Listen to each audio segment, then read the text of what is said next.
Salut à tous.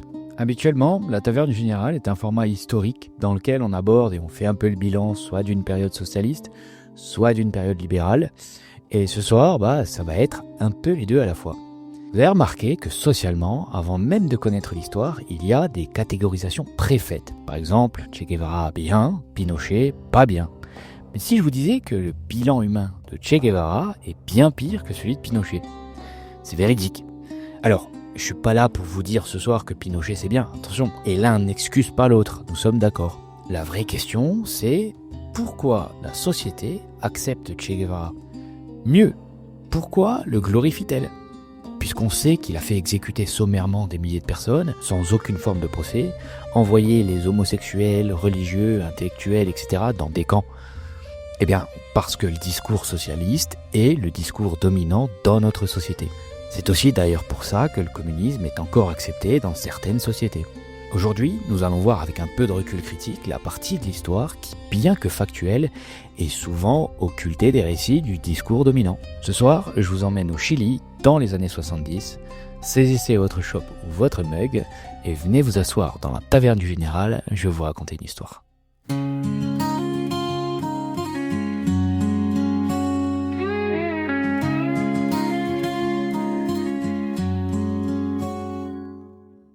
Alors, disons-le d'emblée, c'est historique, documenté, et les historiens nous le rappellent tout le temps. Les Américains, par le biais de la CIA notamment, ont largement manœuvré pour tenter de pourrir le Chili d'Allende. C'est factuel. Mais pourquoi ont-ils fait ça? C'est vrai ça, on fournit jamais les raisons. On rappelle toujours que les États-Unis ceci, la CIA cela, mais jamais les raisons. Alors pourquoi? Eh bien, pour deux principales raisons. La première, mais qui coule de source, c'est la guerre froide. Et on n'est qu'une dizaine d'années après l'épisode de la baie des cochons à Cuba. Et il se trouve que l'URSS, ça aussi c'est historique et documenté, mais régulièrement omis des récits, l'URSS finance et appuie énormément Allende. Et le KGB a aussi son nez sur le terrain. Et la deuxième raison, qui explique bien le pourquoi, on va la voir un peu plus loin. Laissez-moi d'abord vous planter le décor. En 1970, au Chili, l'économie est pas terrible. Il y a un peu de croissance, 2,1%, mais une très forte inflation, 35%. Ça picote quand même un peu. Politiquement, il y a trois grandes forces. La droite, qui pèse 45 des 200 sièges du Congrès, le Parti démocrate-chrétien, de centre-gauche, qui en pèse 75, et la gauche, qui s'est unie en coalition et pèse 80 sièges en comptant tous les partis qui composent la coalition. En septembre 70, pour l'élection présidentielle, chacun des trois blocs a son candidat. Salvador Allende pour l'Unidad Popular, la coalition de gauche, Allende qui a déjà perdu 3 fois à l'élection présidentielle par le passé, Radomiro Tomic pour la Democracia Cristiana et Jorge Alessandri pour la droite. Au Chili, l'élection présidentielle, c'est pas comme en France, c'est un scrutin à un seul tour. Et pour être élu président, le candidat doit obtenir la majorité absolue. Au moins 50% plus une voix. Et en 70, personne n'y parvient. Allende fait 36%, un point de plus qu'Alessandre, qui en fait 35%. Et Tomic fait 28%. Pas de majorité absolue, donc pas de président élu par le peuple, et pas de deuxième tour. C'est donc, dans ce cas de figure, au Congrès, le Sénat plus la Chambre des députés, qu'il revient de trancher. Et il ne peut choisir qu'entre les deux premiers. S'il y avait eu un deuxième tour, il y aurait eu un net report de voix de Democracia Cristiana sur Alessandri, car bien que de centre-gauche, ils étaient anti-marxistes. Mais pourtant, au Congrès, le Parti démocrate chrétien va voter pour Allende plutôt qu'Alessandri, car ils ont conclu un arrangement politique avec Allende. On présente souvent Allende comme le premier président socialiste élu démocratiquement au monde, et c'est vrai, mais ce n'est que grâce à une particularité précise du système chilien qu'il a pu être élu, porté par 36% de l'expression populaire seulement. Il n'aurait pas pu passer un second tour, ni même être nommé par le Congrès sans un arrangement politique. La 4e tentative est donc la bonne pour Allende. Au programme, le communisme. L'année 71 va donc être celle des grosses réformes sociales, bien balèzes. Une des grandes ressources du Chili, c'est ses mines de cuivre, une ressource très demandée à l'international. Et hop, on nationalise tout sans aucune compensation. C'est pas des rachats d'industries, mais bien des expropriations de plusieurs grosses industries minières, dont des industriels américains. Outre le cuivre, les banques, les industries textiles, chimiques, sidérurgiques et les entreprises étrangères. Allende exproprie et nationalise pratiquement toutes les entreprises étrangères sans aucune compensation. Les terres agricoles, pareil, Allende a exproprié environ 40% des terres agricoles, 6 millions d'hectares, dès le premier semestre. Et pas seulement aux étrangers, il exproprie aussi des agriculteurs chiliens. Et en cerise sur le gâteau, Allende pond un moratoire sur la dette et plante un clou à tous les créanciers. Le Chili ne tient pas à rembourser sa dette publique, dont les Américains détiennent une belle part. Voilà la deuxième raison. Maintenant, vous comprenez un peu mieux pourquoi les Américains l'ont très mauvaise et vont chercher à le pourrir. Entre les expropriations et le clou dans la dette publique, il y a de quoi la voir un peu mauvaise. Allende vient littéralement de chier un énorme étron sur la tête de Nixon qui est bien décidé à ne pas laisser passer ça. A fortiori quand l'URSS est aussi dans le coup. Allende déploie des programmes sociaux très forts. Augmentation des salaires de 40 à 60%, blocage et contrôle des prix, accès aux soins accrus, etc. Et pour financer tout ça, il fait tourner massivement la planche à billets. Comme un gros porc, au mépris du bon sens économique. Les habitués de ma chaîne savent comment ça va se terminer. J'ai parlé plusieurs fois des effets de l'abus d'impression monétaire. 1971 va donc être une année qui verra l'inflation baisser à 20% et la croissance monter à 8%. Mais là encore, les habitués de la chaîne savent que c'est le premier effet positif en apparence seulement, mais très vicieux en réalité, de la surimpression monétaire. C'est un mirage. La surimpression monétaire couplée en combo avec le blocage des prix et l'augmentation des salaires est une bombe atomique à retardement. Et comme attendu, en 1972, l'inflation explose à 180%, puis 352%, puis 508%. Le pays voit d'énormes pénuries, les étalages des magasins sont vides, et comme dans tout bon régime communiste qui se respecte, on doit rationner avec des tickets et les files d'attente s'allongent devant les magasins. Dès 1972, la contestation populaire va s'intensifier à coups de grèves et de manifestations. La société va se polariser de plus en plus. À gauche, on traite le centre-gauche et la droite de fascistes, et ça me rappelle quelque chose. Et à droite, on traite la gauche de totalitaristes marxistes. Mais à droite comme à gauche, le peuple a faim.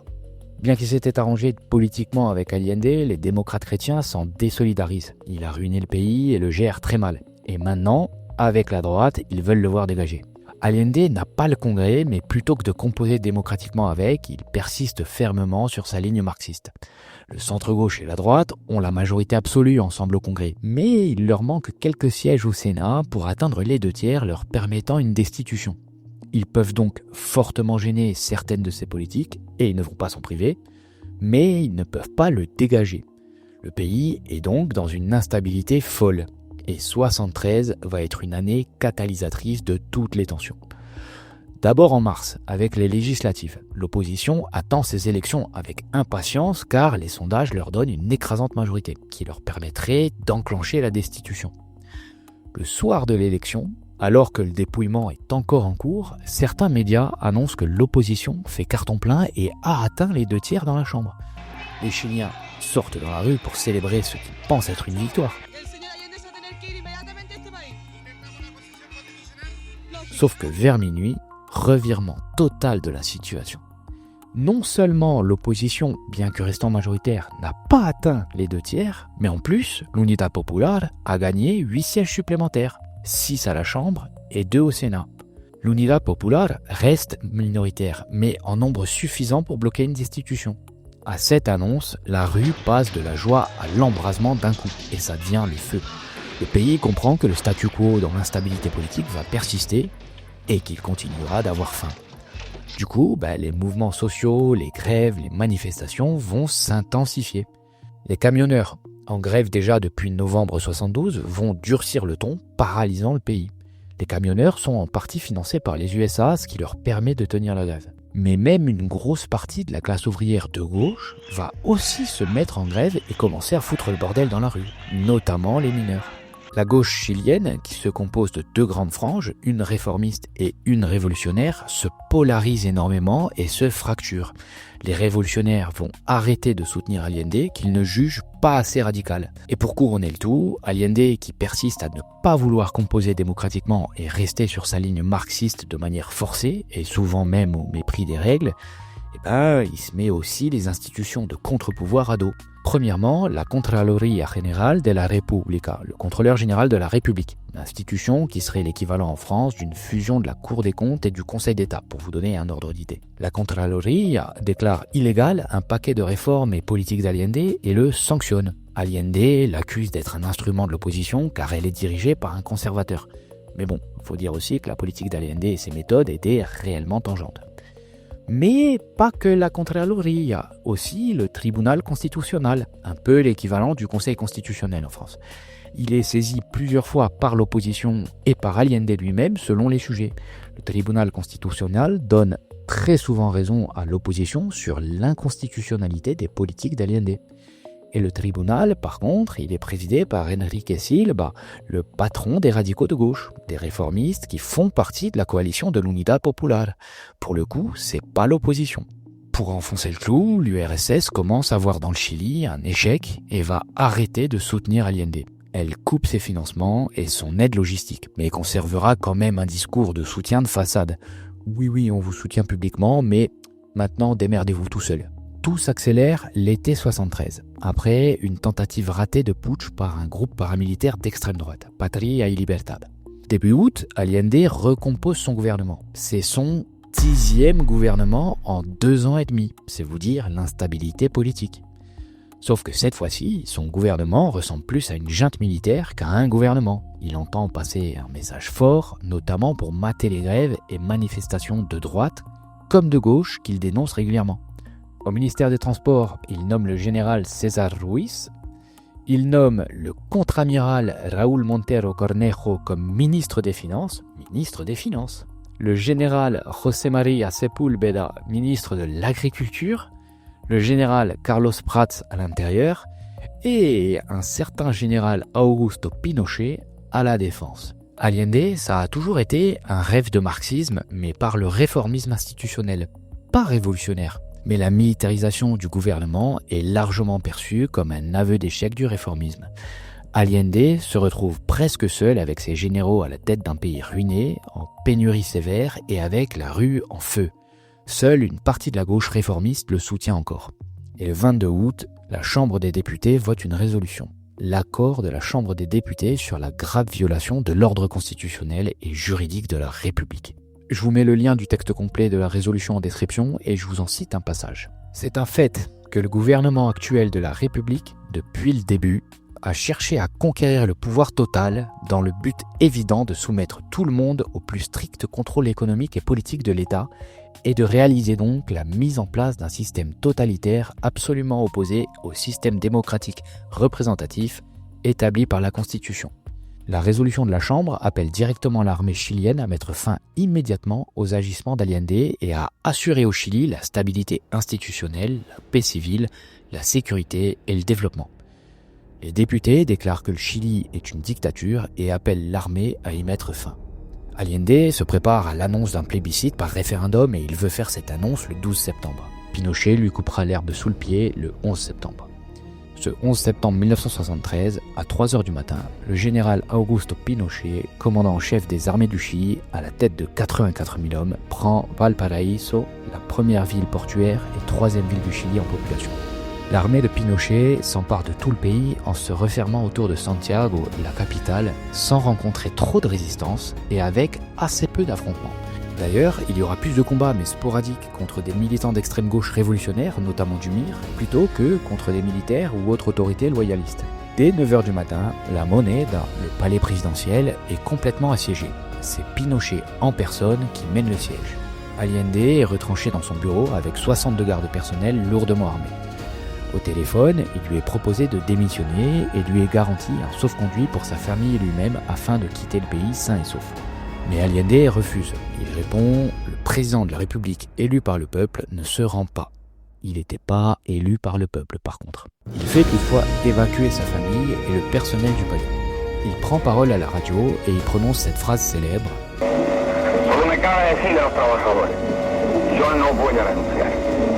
Un peu avant midi, à 11h52, 2 avions de chasse bombardent le palais. Peu de temps après, ce sont les chars qui rentrent à l'intérieur, et enfin, l'assaut est donné vers 14h. Mais ça ne sert plus à rien, Allende a mis fin à ses jours avec son AK-47, un cadeau que lui avait offert Fidel Castro personnellement. Las Fuerzas Armadas y de Orden han actuado en el día de hoy solo bajo la inspiración patriótica de sacar al país del caos que en forma aguda lo estaba precipitando el gobierno marxista de Salvador Allende. Le communisme vient de tomber au Chili. Bilan officiel de la journée, entre 38 et 100 morts et quelques centaines d'arrestations. Contrairement à ce qu'on peut penser, figurez-vous que le coup d'État est globalement bien accueilli. Pas unanimement bien sûr, mais majoritairement. Pinochet est même remercié par le Congrès, y compris par certains partis de l'Unidad Popular.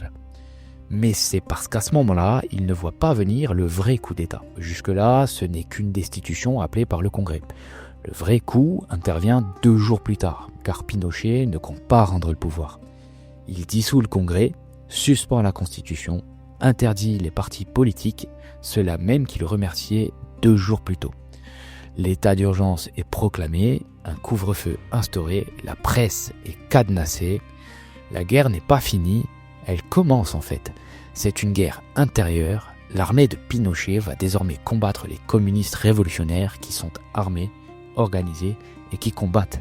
Ça mériterait tout un épisode à part entière, mais ça va s'inscrire dans un cadre qui dépasse le Chili et qui va toucher toute l'Amérique du Sud. En fait, même pour Allende, les révolutionnaires étaient devenus problématiques. Ils le voyaient comme trop mou et pas assez radical. Plusieurs historiens, y compris de gauche marxiste comme Mike Gonzalez ou E.J. Hobsbawm, je veux pas qu'on me taxe de faire le récit de la CIA, je vous présente vraiment les faits de manière objective. Plusieurs historiens nous disent que la frange d'ultra-gauche et révolutionnaire comme le MIR, el Movimiento de Izquierda Revolucionaria, et d'autres groupes d'ultra ont autant contribué à mettre Allende dans la sauce en 73 que l'opposition. Certaines revendications politiques de l'extrême gauche étaient par exemple de carrément armer tous les travailleurs. D'ailleurs, histoire de digresser encore un peu plus, en 1970, dans l'accord politique passé entre Allende et Democracia Cristiana, figurait la garantie de ne pas armer les travailleurs, pour dire à quel point c'était une revendication forte et crédible provenant de la gauche, et vous donner la mesure du niveau de radicalité de la gauche de l'époque au Chili. Du coup, Pinochet va leur faire la chasse dès la prise du pouvoir. Dans la semaine qui suit, ce sont des rafles massives qui vont s'enchaîner. On va compter plus de 10 000 arrestations, et entre 200 et 500 exécutions en une semaine seulement, entre le 11 et le 18 septembre. Cette guerre intérieure va durer des années et concernera quasiment tous les pays d'Amérique du Sud, pas juste le Chili. Pinochet a un pays ruiné à redresser, il essaye de composer une administration efficace, il s'entoure par exemple et entre autres d'Alessandre et de Videla, ancien président du Chili et lui issu du parti radical de gauche, des socialistes mais réformistes. Et là, il faut qu'on parle des Chicago Boys. Beaucoup de gens pensent que les Chicago Boys sont des Américains débarqués de Chicago, alors qu'en fait, pas du tout. Les Chicago Boys sont des Chiliens. Au départ, ce sont des étudiants de l'Université catholique du Chili qui avaient un partenariat avec l'Université de Chicago, d'où l'influence économique libérale et leur surnom. Milton Friedman, entre autres, a d'ailleurs été leur professeur. Pendant les nationalisations intensives d'Allende, ces étudiants rédigent dans leur coin un contre-programme politique de 189 pages, intitulé El Ladrillo, la brique. Ce programme sera remis à Pinochet le lendemain même du coup d'État. Et 2 jours plus tard, le temps de le lire, le 14 septembre, Sergio de Castro, leader des Chicago Boys, sera nommé conseiller du ministre de l'économie. Le groupe des Chicago Boys est recruté pour travailler sur un programme économique. Changement radical de direction pour la politique économique chilienne, c'est la thérapie de choc économique. Et elle va faire mal au début, pour plusieurs raisons différentes, pas seulement inhérentes au choc économique. Tout est reprivatisé, sauf les mines de cuivre, faut pas déconner. Et c'est un peu le grand bordel d'un coup. C'est presque même reprivatisé trop vite. Vous rajoutez à cela l'énorme inflation dont souffre déjà le pays, plus la crise pétrolière de 73, plus une chute du cuivre sur le marché mondial. Les années 74 et 75 sont très difficiles à gérer. Le PIB chute de 12,9% avant de repartir pour de bon. Les 8 premières années, la croissance annuelle est en moyenne supérieure à 7%, et sur toute la durée de son régime, 16 ans, la croissance annuelle à moyenne est de 5,2%. C'est énorme de tenir ce rythme sur 16 ans. Milton Friedman lui-même appellera ça le miracle chilien. Un passage significativement négatif quand même au début des années 80. Il y a une crise mondiale, mais elle est amplifiée au Chili parce que De Castro s'est un peu viandé avec son hard peg, le taux de change fixe. Allez voir mon épisode sur Milei pour plus de contexte et comprendre un peu mieux le sujet. La politique monétaire, c'est un véritable jeu d'équilibriste. En 78, bien que très controversé et plus du domaine de la propagande, Pinochet organise une sorte de plébiscite. En posant la question au peuple, face à l'agression internationale contre notre patrie, j'appuie le général Pinochet dans sa défense de la dignité du Chili. Les résultats officiels étaient de 75% pour, mais encore une fois, controversé. Puis, en septembre 80, il organise un nouveau plébiscite, une constitution qui prévoyait un mandat présidentiel pour lui de 8 ans, jusqu'en 89. Les résultats officiels sont de 67% de oui et 30% de non. Le Chili devient sous Pinochet le pays le plus riche d'Amérique latine, le taux d'alphabétisation grimpe, le commerce s'est largement développé et diversifié. Par exemple, en 70, le cuivre représentait 80% des exportations chiliennes, contre 50% en 1990. Contre-intuitivement, le fait que le pourcentage baisse est une très bonne chose. Ça veut dire qu'avant, le commerce extérieur du pays était drastiquement dépendant d'une seule ressource et qu'il s'est ensuite diversifié. Le taux de pauvreté passe de 45 à 20%. Malgré l'ultralibéralisme qu'on dépeint souvent pour cette période, il existait quand même des programmes d'aide sociale pour les plus démunis. Le taux d'électrification du pays passe de 70% sous Allende à 95% sous Pinochet. En 81, il introduit un système de retraite par capitalisation, modèle qui a inspiré d'autres pays du continent et a encouragé fortement l'épargne. Les privatisations, banques, télécommunications, énergie et la libéralisation commerciale ont attiré des capitaux étrangers, faisant du Chili un modèle de stabilité en Amérique latine. Les investissements directs étrangers ont cru de 100 millions de dollars en 1975 à 1,6 milliard en 1992. La réduction des déficits publics et la gestion prudente de la dette ont renforcé la crédibilité internationale du Chili. Le système de santé est devenu mixte public-privé, dynamisant les indicateurs. L'espérance de vie, par exemple, a augmenté de presque 10 ans, passant de 63 ans en 70 à 72 ans en 1992. Et la mortalité infantile a été divisée par plus de 5, passant de 82 pour 1000 en 70 à 16 pour 1000 en 1992. Finalement, le 5 octobre 1988, dans un nouveau plébiscite prévu par la Constitution de 1980, face à une opposition beaucoup plus organisée et à la question du renouvellement de Pinochet jusqu'en 1997, le peuple votera non à 56%. Le pays entame donc une transition, puis une élection présidentielle en décembre 89. La passation de pouvoir se fait le 11 mars 1990. Pinochet, bien évidemment, se met bien au chaud en redevenant commandant-chef des armées et se garde un poste de sénateur à vie.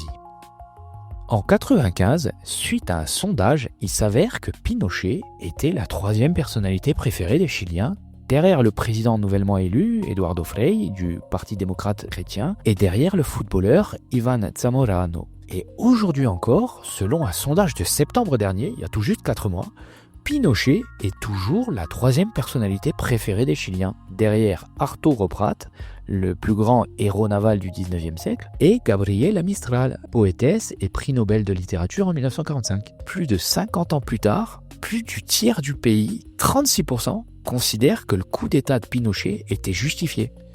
58% des Chiliens aujourd'hui considèrent qu'il était pertinent. Et presque 60% des Chiliens ont soit une opinion positive, soit ambivalente, à la fois bien et pas bien, du régime de Pinochet.